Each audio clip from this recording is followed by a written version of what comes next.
ये है मानसराम चेरापूंजी मेघालय का सुंदर दृश्य।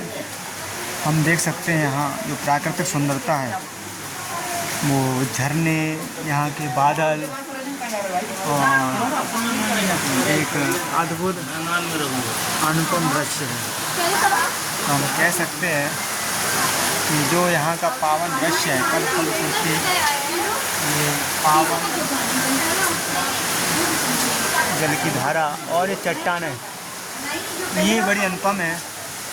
और प्राकृतिक रूप से हमारा भारत बहुत ही सुंदर है। मैं आप लोगों से यही कहूँगा कि आप असम आएँ, मेघालय। इस समय मेघालय में ये मानसराम चेरापूंजी का सुंदर विहंगम दृश्य है और बड़ा अनुपम दृश्य है। देख सकते हैं आप, अद्भुत अनुपम दृश्य। और मैं आप लोगों से एक प्रार्थना और करूँगा इस पावन स्थल से कि हम अपने साथ किसी भी प्रकार का प्लास्टिक रोटी कचरा ना लेके आया करें, क्योंकि ये प्राकृतिक स्थल, झरने, इनकी जो सुंदरता है वो बड़ी अनुपम है। और हम अपने इन पावन स्थलों का संरक्षण करें, चिंतन करें, मनन करें।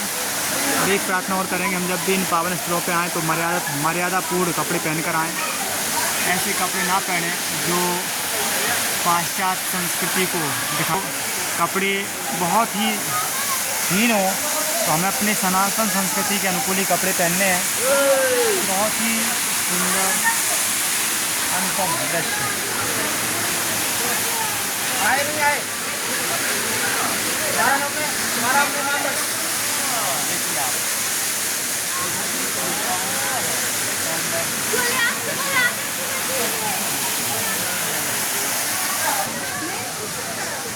ये साइकिल इस प्रकार से इन पावन स्थलों पर भी देखिए आप, यहाँ भी वो गुटखा थूके जाते हैं, इस प्रकार से पुड़ियाँ फाड़ के जाते हैं।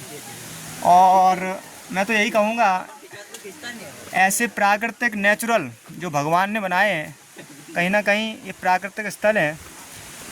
ऐसे स्थलों पर पानी की बोतलें फेंकना, गुटखा खाना या तम्बाकू रगड़ना, थूकना किसी भी दृष्टिकोण से ठीक नहीं है। तो इन बातों का हम सब चिंतन करें, मूल्यांकन करें। छोटे छोटे कपड़े पहन और नहीं आना चाहिए। हाँ, और छोटे छोटे कपड़े जो हम देखते हैं कितना भद्दा लगता है। देखिए आप, यानी इतने हीन लगते हैं ये लोग, लेकिन वो गर्व करते हैं। देखिए आप देख सकते हैं ये किस प्रकार से हीनता, यानी इतना भीभत्स लगते हैं ये, मानो कोई टेसू जा रहे हों।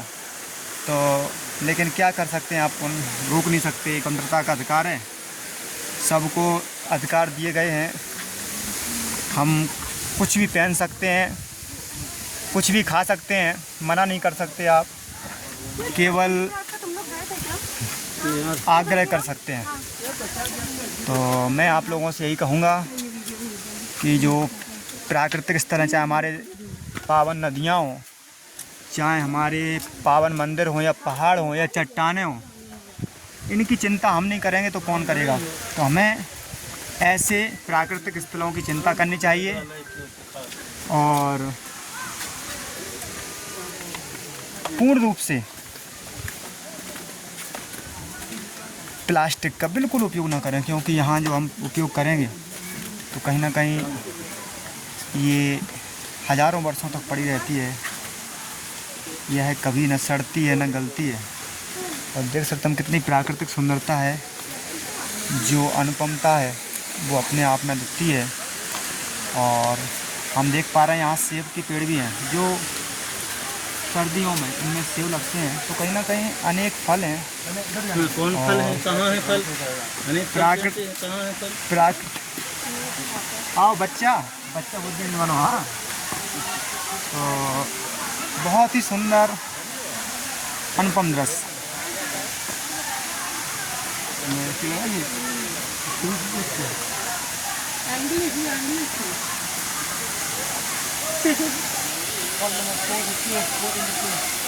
हाँ,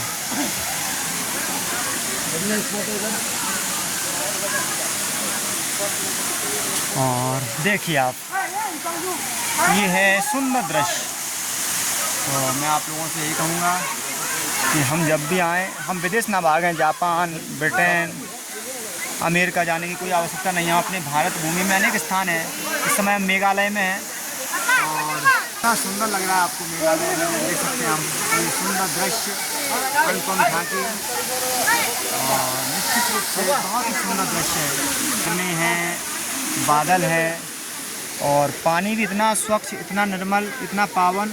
अब यहाँ बोतल के पानी की क्या आवश्यकता है, ये पानी बहुत शुद्ध है, अपने आप में प्योर है, गुणकारी है। तो हम देख सकते हैं बहुत ही सब कुछ है यहाँ। और सबसे बड़ी गंदगी होती है वो होती है गुटखा, तम्बाकू और प्लास्टिक की। तो ऐसे स्थलों पर हम देख सकते हैं कहीं ना कहीं हम यही कहेंगे आपसे, चले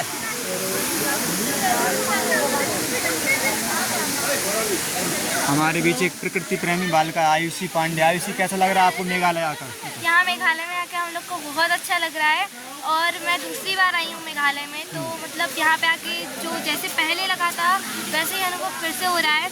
और अभी हम लोग ग्रीन ट्रिप्स में आए हैं। यहाँ पे मतलब इतनी हरियाली, इतना सुंदर लग रहा है और इतना ठंडा पानी निकल रहा है, नदी बह रही है यहाँ पे छोटी सी एक। और अभी हम लोग यहाँ पे झरना भी देख रहे हैं। तो इतना खूबसूरत है मेघालय, इतना अद्भुत है। जैसे इसका नाम है मेघालय, उसी तरीके से इसका अर्थ बिल्कुल बादलों का घर है, उसी तरीके से इसका बादलों का अर्थ ही है।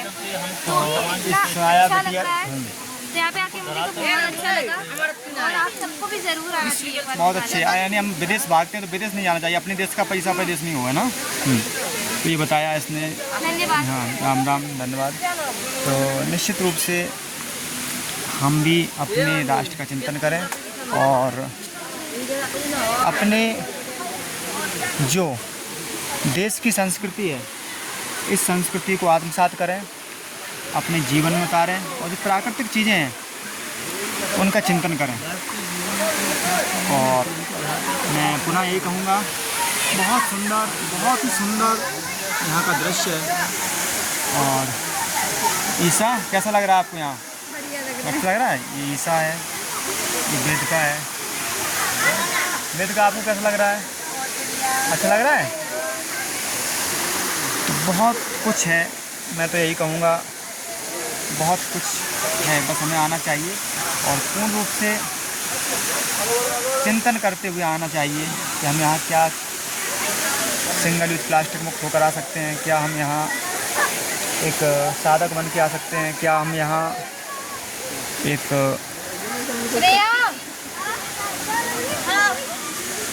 पूर्ण रूप से एक ऐसी मानसिकता को लेकर आ सकते हैं कि वह मानसिकता पूर्ण रूप से प्रकृति के अनुकूल हो।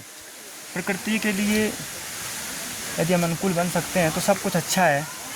बाकी ये देख सकते हैं हम सेब के पेड़ पर्याप्त लगे हैं यहाँ, जो विशेषकर नवंबर दिसंबर में इसमें फल आते हैं और बड़ी मात्रा में पूरा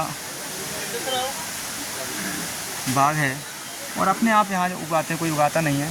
तो बहुत ही सुंदर मेघालय है।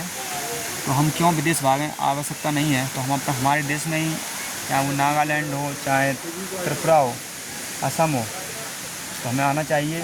हमारे बीच आदरणीय अविनाशी भाई साहब भी हैं।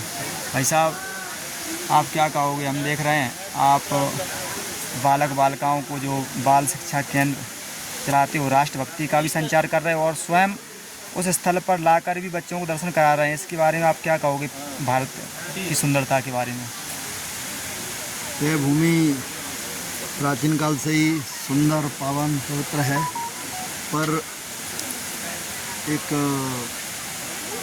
100-200 सालों में जब अंग्रेज़ों का आगमन हुआ, उसके बाद से ही यह भूमि का ज़बरदस्त तौर पर धर्मांतरण हुआ है, ईसाईकरण हुआ है। और उसका मूल कारण हम मानते हैं कि एक समय में जो हमारे देश में प्राचीन काल से ही देशाटन का एक बहुत बड़ा स्थान रहता था हमारे जीवन में। देशाटन आवश्यक तौर पर करते थे धीरे धीरे वह तीर्थाटन में बदला, केवल तीर्थों में जाने लगे लोग। उसके बाद वह पर्यटन में बदल गया। तो आज पर्यटक तो आ रहे हैं मेघालय, नागालैंड, मिजोरम, अरुणाचल, लेकिन विगत 200 वर्षों में जिस प्रकार से हमें देशाटन करना चाहिए था हमारे देशवासियों को, अगर वो करते देशाटन 200 वर्षों से, तो यह क्षेत्र जो एक बड़ी मात्रा में ईसाई क्षेत्र हो गया है। यानी हमें यहाँ पर हमारी संस्कृति का पालन करने का या भगवा भेष में रहने का, इधर बाप इधर चलो ना, क्यों हैं कि हमें बराबर अपने देश में भ्रमण करना चाहिए, कहाँ क्या गतिविधि चल रही है उसके बारे में पूरी तरीके से हमें, जिस प्रकार से हमारा घर रहता है उसी प्रकार से हमें अपने इस पूरे भारत देश को, भारत माता को मान के चलना चाहिए। और अभी भी कुछ बिगड़ा नहीं है। यदि हम पुनः पर्यटन के स्थान पर अपने देश का भ्रमण करेंगे, अपने देश की समस्याओं के बारे में जानेंगे, तो आने वाले वर्षों में जो ईसाई मिशनरियों ने जो देश को धर्मांतरित करने का लक्ष्य रखा हुआ है, कहीं ना कहीं हम उसमें रोकथाम कर सकेंगे। नहीं तो आने वाले वर्षों में जिस प्रकार से वर्तमान में हम देख रहे हैं कि मेघालय 90%, नागालैंड लगभग 95%, मिजोरम 95% ईसाई धर्मावलंबी हो गए हैं, जो कि हमारी जनजाति थे, मिजो जनजाति थी, नागा जनजाति थी, गारो, खासी, जयंतिया, ये सब जनजातियाँ थीं। गिरी कंदराओं में रहने वाले लोग प्रकृति प्रेमी, लेकिन नगरवासी, बड़े बड़े क्षेत्रों में रहने वाले जो भी महानुभाव थे, वह सब इन सब से उनका मिलना जुलना नहीं हुआ। वह सब अपनी दुनिया में रहे और उसका परिणाम हम ये देख रहे हैं कि यहाँ पर यूरोप से आने वाले कई पादरियों ने, मिशनरियों ने इस क्षेत्र को पूरी तरीके से धर्मांतरित कर दिया है। और कहीं ना कहीं जब व्यक्ति का धर्मांतरण होता है तो उसका राष्ट्रांतरण भी हो जाता है। वह फिर भारत को अपना प्रमुख आराध्य प्रमुख देश नहीं मानता, वह ईसाई को पहले नंबर पर मानता है, वह रोम को पहले नंबर पर मानता है, वेटिकन सिटी को पहले नंबर पर मानता है। तो अब हमें आवश्यकता है कि हम किसी प्रकार से अपने देश में पर्यटन से कमाई होती है, लोगों के लिए आय के स्रोत बढ़ते हैं, लेकिन कहीं ना कहीं हमारे अंदर एक जो देश का भाव होना चाहिए, प्राचीन काल से जो भाव था उस भाव की हम कमी देखते हैं। तो उस भाव को वापस लाने के लिए हमें भारत भूमि की इंच भूमि को अपना बनाने के लिए, अपना मानने के लिए देशवासियों में एक भाव जगाना पड़ेगा। साथ में जब वो इस प्रकार के कोई पर्यटन के लिए निकलते हैं तो पर्यटन के लिए के साथ साथ वह यह भाव भी लेके चलें कि यह भूमि मेरी है, यह भारत माता मेरी है। और जब यह भाव रहेगा तो हमारे द्वारा प्रकृति प्रेम भी होगा, साथ में हम अपनी भारत देश से जो प्रेम करने वाला भाव है कि हम गंदगी भी नहीं फैलाएंगे, प्लास्टिक का ज़्यादा उपयोग नहीं करेंगे। यह सब बातें तभी संभव हैं जब हम भारत माता को किस रूप में देखेंगे कि एक साक्षात देवी हैं।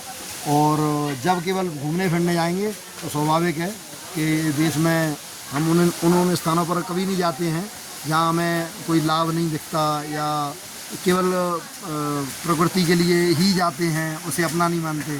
तो उस स्थिति में जिस प्रकार से हम मेघालय में बड़े मात्रा में ईसाईकरण देखते हैं, इन सब की रोकथाम के लिए देश के अन्य क्षेत्रों में भी, चाहे वो मध्य प्रदेश का आपका झाबुआ, अलीराजपुर वाला क्षेत्र हो, चाहे वो गोंडवाना का बैतूल, छिंदवाड़ा, बालाघाट, सिवनी वाला क्षेत्र हो, चाहे बुंदेलखंड का छतरपुर, टीकमगढ़ क्षेत्र हो, कोई भी क्षेत्र हो, हम हर उस क्षेत्र में भ्रमण करने के लिए जाएं। वहाँ के जो गौरव की बातें हैं, वहाँ का जो इतिहास है, वहाँ की जो नदियाँ हैं, वहाँ के जो मंदिर हैं, उनको जानें। साथ में वहाँ के सामाजिक गतिविधियों को भी जानें कि कहीं वहाँ पर ईसाई मिशनरियाँ कोई इस प्रकार का काम तो नहीं कर रही हैं। क्योंकि हमारे लोग इस क्षेत्र में नहीं आए, इसका यहाँ हमारे संत लोग नहीं आए, वह केवल प्रयागराज, बनारस तक, मथुरा तक ही सीमित रह गए। यदि वह इस क्षेत्र को भी अपनी भारत माता मानते हुए इस क्षेत्र में भी, यहाँ के गिरी कंदनाओं में भी तपस्या करते, तो यह क्षेत्र ईसाईकरण नहीं होता। तो यह भूमि मानचित्र के तौर पर तो हमारी है, लेकिन व्यवहारिक तौर पर हम जब देखते हैं, यहाँ की गतिविधियाँ देखते हैं, तो उस आधार पर हमें अपनी सी नहीं जान पड़ती। तो देश के अन्य क्षेत्रों में इस प्रकार की गतिविधियों पर रोकथाम कर सकें। इसके लिए बहुत हृदय से हमें प्रयास करने की आवश्यकता है, नहीं तो भारत माता की स्थिति बड़ी ख़राब हो जाएगी। क्योंकि आज हम अगर नहीं चेते तो आने वाला समय बहुत ख़राब है। इसलिए आज हमें पुनः खुद जागृत होते हुए राष्ट्र के जागरण करने की आवश्यकता है। तो बहुत ही सार्थक विचार हमने सुने, निश्चित रूप से युवाओं के लिए प्रेरणाप्रद हैं। जो बताया है भाई साहब ने, वो प्रत्येक युवा को चिंतन करना चाहिए। हम यहाँ घूमने के लिए नहीं आए, हम यहाँ ये कुरकुरे और ये सब पिकनिक मनाने के लिए नहीं आए, हम यहाँ चिंतन करने के लिए आए कि जो यहाँ हमारे लोग रहते थे, हमारे अपने लोग थे, लेकिन आज क्या कारण है कि हम आज चिंतन नहीं कर पा रहे हैं। तो हम सोचें कि आज हमारा बहुत बड़ा जो क्षेत्र है उसका ईसाईकरण हो चुका है। बहुत बड़े क्षेत्र को जिहादियों के द्वारा जिहादीकरण कर दिया गया है। यही कारण है कि हम देख सकते हैं। लेकिन आज ये बालिकाएं संस्कारवान बन रही है। हमारी श्रेया है। श्रेया, क्या कहोगी, कैसा लग रहा है आपको यहाँ? बहुत अच्छा लग रहा है। आपको गर्व है सनातन संस्कृति पर? जी बिल्कुल गर्व है। पर यहाँ आके देखा कि यहाँ लोग ईसाई मना रहे हैं ना, ईसाई बना रहे हैं। यहाँ एक भी मंदिर नहीं दिखा। अच्छा। तो हमारे थे तो सोच आपको रहे थे- दुख है इस बात का? हाँ, देखिए यहाँ दुखी एक है, भी मंदिर नहीं ये है। दुखी है श्रेया, क्योंकि इसको लग रहा है कोई मंदिर नहीं है। यहाँ चर्च है और मस्जिदें बनी हुई हैं। तो बड़ा दुख की बात है ये इसका दोषी हम लोग हैं, क्योंकि हम बस इसमें ही लगे हैं क्षेत्रवाद में। कोई बिहार का, कोई मध्य प्रदेश का, कोई गुजराती, कोई मराठी, बस इसमें ही लगे हैं। और दुष्ट लोग हैं जो एक टारगेट बनाया जा रहा है उनके द्वारा। वो पूरी प्रकृति को तहस नहस तो कर ही रहे हैं। आप देख सकते हैं ये प्रकृति वाला पूरा एरिया है भगवान के द्वारा प्रदान, लेकिन ये भी ईसाइयों के द्वारा कब्जा में है। ये बहुत बड़ा भूभाग पहाड़ी, जिसका 100 रुपये टिकट लगता है। यानी एक दिन का वो कम से कम 20 से 25 लाख रुपए कमा लेते हैं। तो हम कह सकते हैं राष्ट्र अपना है और शासन विदेशी आज भी कर रहे हैं। तो बड़ा दुख होता है इस बात का मुझे। और कहीं ना कहीं ये दुख इस बात के लिए है कि हम केवल पिकनिक मनाने के लिए आते हैं यहाँ, और बाकी जो राष्ट्र प्रेम होना चाहिए उससे हम कोसों दूर हैं। यानी राष्ट्र प्रेम की कोई चीज़ हमें दिखती नहीं है। कीर्ति, इधर खड़ी हो तो हमसे कुछ पूछें। ये कीर्ति जी हैं जो सागर से हैं। कैसा लग रहा है कीर्ति आपको यहाँ? बहुत अच्छा लग रहा है। क्या कहोगी? आम देख रहे हैं अपना भारत तो है, लेकिन ईसाईकरण हो रहा है, इसका दुख है आपको? हाँ बिल्कुल है। हिंदू से अच्छा धर्म नहीं है और लोग ईसाई में जा रहे हैं। क्या कहना चाहोगी आप, मतलब उन लोगों से जो ईसाई की ओर भाग रहे हैं? बस इतना ही कि हिंदू धर्म का पालन करो, हिंदू सनातनी बन के रहो, राष्ट्र भक्त अच्छा। बन के रहो, ना कि ईसाई धर्म अपनाओ। तो ये कीर्ति जी थी जो MA कर रही हैं, और निश्चित रूप से अच्छे विचार रखे उन्होंने। मैं यही कहूँगा आपसे कि हम इस बात का चिंतन करें और विशेषकर प्रकृति से अपना रिश्ता जोड़ें। प्रकृति है तो जीवन है, प्रकृति है तो सब कुछ अच्छा है। और कहीं ना कहीं हमें इस बात का चिंतन मनन करना चाहिए। और केवल हम यहाँ ये सब देखने ना आए, हमें यहाँ बहुत कुछ सीखने चाहिए। जैसा कि अभी बताया, बहुत गंभीर विषय है ये। और मुझे लगता है कि हम जब भी कहीं जाएं तो वहाँ की भौगोलिक स्थिति के साथ साथ वहाँ ये भी देखें कि वहाँ चल क्या रहा है, क्या गतिविधि है। तो मुझे लगता है ये विषय बहुत ही चिंतनीय है। प्रकृति बहुत अच्छी है। मैं यही कहूँगा आप आइए और देखिए अपना जो भारत है, जो अपनी भारत भूमि है, कितनी प्यारी है, कितनी निराली है। और मुझे लगता है चिंतन करेंगे अपनी भारत भूमि का, हम देखेंगे तो सब कुछ अच्छा होगा, बहुत अच्छा होगा। निश्चित रूप से हमें अपने राष्ट्र के लिए यह सोचना चाहिए। सकते हैं जो नेचुरल झरने हैं, प्राकृतिक झरने हैं, ये सब अपने आप में अद्वितीय हैं। लेकिन यदि यहाँ जिहादियों का, ईसाइयों का कब्जा हो जाएगा, उनका नियंत्रण हो जाएगा, तो कहीं ना कहीं प्रकृति धीरे धीरे नष्ट हो जाएगी। यानी प्रकृति हमारे बीच नहीं बचेगी। तो हम इस बात का चिंतन करें। देखिए आप, बहुत ही सुंदर बहुत ही अद्भुत सुंदरता है। हमारे बीच राष्ट्रीय संयोजक, राष्ट्रीय हिंदू जनजाति के कमल डामोर जी हैं, जो पूरे भारत में जनजातीय जो अपने लोग हैं दीन बंधु उनको जोड़ने का काम कर रहे हैं। कमल भैया क्या कहोगे, यहाँ ईसाईकरण के अंदर चल रहा है, ईसाई बनाए जा रहे हैं। अपन जहाँ आए हैं टिकट देके, ये भी ईसाइयों का कब्जा है। ये पैसा ईसाई लोग रखते हैं, कोई गवर्नमेंट के पास नहीं जाता। यानी लाखों करोड़ों रुपए वो महीने के रख रहे हैं, जबकि अपना देश है ये। बताओ। मेघालय में प्रवेश हुआ तो मेन में इसकी पीड़ा आई है। सर्वप्रथम तो हमें चर्च ही दिखाई दिया, और जितने भी अभी तक मेरी नज़रों में मंदिर नहीं है, ये हमारे लिए सबसे बड़ी दुख पीड़ा कहें, बहुत बड़ी पीड़ा है। और यहाँ पर खासकर जनजातीय समाज निवास करता है, और पूरे क्षेत्र में ये जो कॉमेंट्स की विचारधारा, धर्मांतरण और समाजवाद और अलगाववाद फैलाकर जिस प्रकार से सनातन को तोड़ने का काम कर रहे हैं, ये बहुत बड़ी गहरी साजिश है। और इस साजिश को नाकाम करने के लिए हमको यहाँ से जागरूक होकर जाना पड़ेगा, और पूरे देश भर के जनजातीय समाज को सनातन एकता और सनातन की बात करनी पड़ेगी।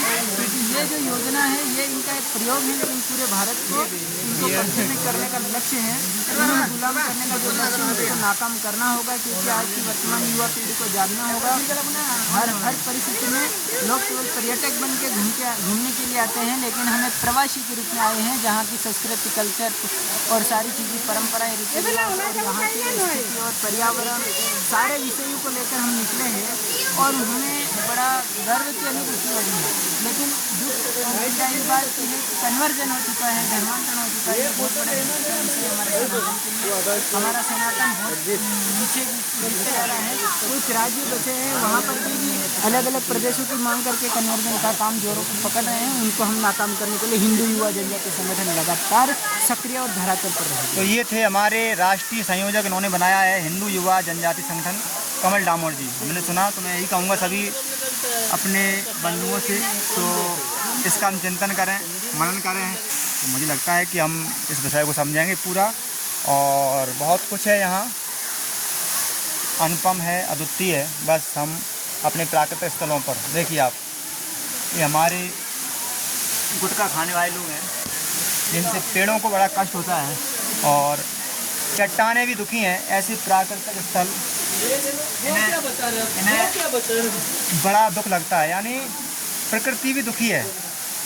गुटखा, तम्बाकू, बीड़ी ये खाने वालों से और दारू पीने वालों से।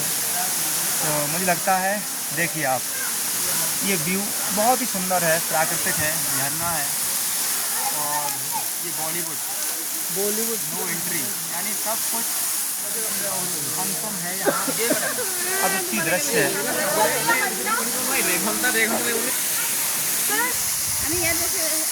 देखिए आप, कितना सुंदर, यानी प्राकृतिक रूप से झरना है, और इतना शुद्ध पानी, इतना स्वच्छ पानी, बहुत कुछ है यहाँ। तो मुझे लगता है बस यहाँ एक ध्यान रखना हमें, यहाँ हमें जो कपड़े हैं वो पूरे पहन के आना है, और किसी प्रकार के स्टेशनों की तरह ना बन के आए। बिल्कुल नेचुरल जो भगवान ने दिया है वैसे ही कपड़े पहने, और